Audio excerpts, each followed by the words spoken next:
Is a court-martial really a search for the truth? We'd all like to believe that a court-martial is a search for the truth. But the reality is anyone who's sat through a court-martial or anyone who's sat as an accused in a trial knows that it's not. Unfortunately, military prosecutors, they want to win, and oftentimes they want to win at all costs. So what do? They put in just part of the evidence. They only show the jury the evidence that makes the client look guilty. They often don't put in exculpatory evidence. What advice do you give to someone who's been accused but not charged yet? If you've been accused of a crime but you haven't been charged, you need to understand that CID, NCIS, and OSI, they already think you're guilty, and the command probably already thinks you're guilty.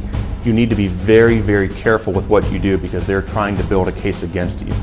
If the alleged victim in a case calls you on the phone, it's probably a pretext recorded phone call. If you put things on social media, CID is probably looking for it.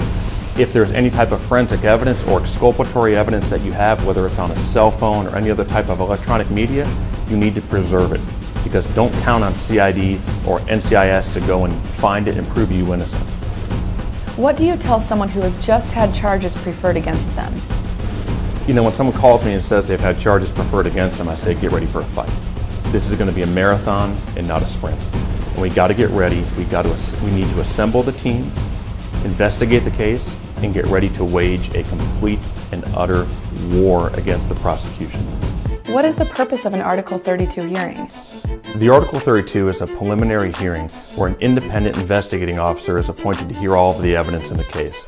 As a service member, you have a right to have representation at the Article 32.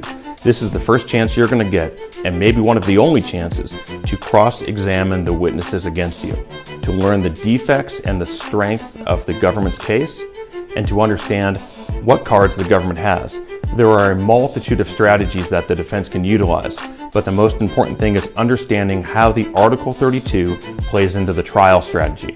You want a civilian attorney that can go into the Article 32, dominate the Article 32, and perhaps get your case dismissed before it ever goes to trial. How do you get experts funded and appointed to your defense team? In a case where I need expert witnesses, I always want to have the best. I want to have the best DNA expert. I want to have the best forensic psych. I want to have the best forensic experts that I need. They're very expensive. Usually the forensic experts or the experts that we need can be $30,000, $40,000, $50,000. And that's typically too high of a bill for most individuals to be able to front. There is a way that we can request to the convening authority or go to the judge and tell them that we need this expert. We need them for a particular reason for our case, that they're relevant and necessary, and that we need them funded.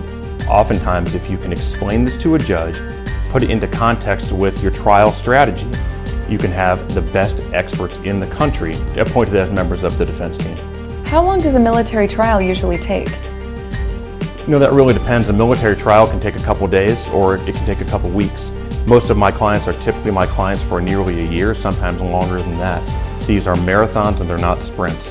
Typically a military trial starts at 7:30 in the morning. I've had cases where we've gone to 1 a.m., where we've gone to 2 a.m., where we're doing 15, 18-hour days. You need someone that's going to be able to have the mental stamina and the ability to work long, arduous hours. Because as I always say, you only get one shot at trial and you may be working 12, 15-hour days for weeks on end. You have 2 children. So as not just a lawyer, but as a father, what do you say to parents who have a son or a daughter who've been accused of a crime? I always think to myself, what would I do if, God forbid, they were charged with a crime? What would I do? I'd want them to have the best representation possible. I'd want them to have an aggressive attorney, and I'd want them to go in guns blazing and to win the case, because they're your son or daughter. And when I talk to parents and they essentially turn over their sons or their daughters' lives to me, that is one hell of a responsibility, and it's a responsibility that I take incredibly serious. When I talk to a family member, when I talk to a soldier or a Marine or an airman, I think to myself, what if that was my son? How would I want to defend this case? And so that's an incredible responsibility that you have to take seriously, because as I always say, you never get a second shot at a trial.